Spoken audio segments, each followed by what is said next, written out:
Ilang laro katulad ng Mobile Legends, Valorant at Roblox, ibaban na raw ng LGU dahil ito ay considered na violent? Ito nga ba ay facts or fake news? Suriin natin.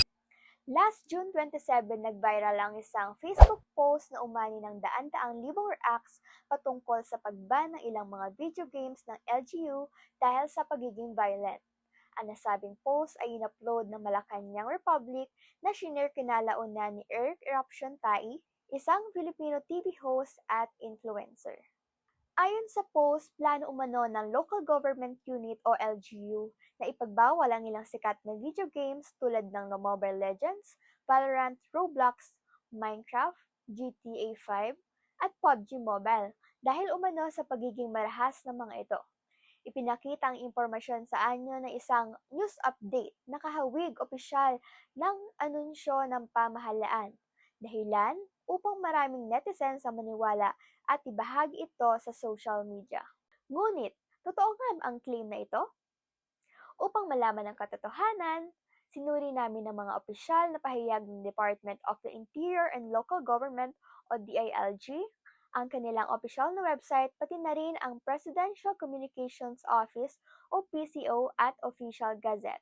Sa aming pagsusuri, wala kaming nahanap na anumang opisyal na anunsyo, memorandum o press release na nagpapatunay na magbabawal ang LGU ng mga nabanggit na video games.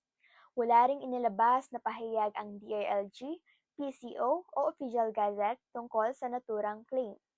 Bukod dito, makikita rin sa ibabang bahagi ng Facebook post na may maliit na salitang satire na nangangahulugang ang post ay ginawa bilang satirical o parody content at hindi isang tunay na opisyal na anunsyo ng pamahalaan. Dahil dito, masasabi nating false ang claim na ito. Bagamat may nakalagay na satire ang post, marami pa rin ang maaaring malinlang dahil sa disenyo nito nakahawig ng isang opisyal na government announcement. Dahil dito, maaaring isipin ng ibang tao na totoo ang impormasyon at agad nila itong paniwalaan o ibahagi nang hindi muna nagfa-fact check. Dito na pumapasok ang konsepto ng media literacy na kung saan tinuturuan tayo nitong suriing maigi ang mga impormasyong nakikita natin online at i-check munang maigi kung credible nga ba ang source bago maniwala sa isang viral post. Dahil dito natutunan natin na hindi lahat ng viral na post sa social media ay totoo.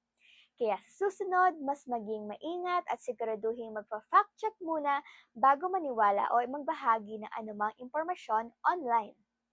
Ayun lamang for today. Laging tatandaan, fact check muna bago maniwala. Ako si Arian Santos. See you sa susunod.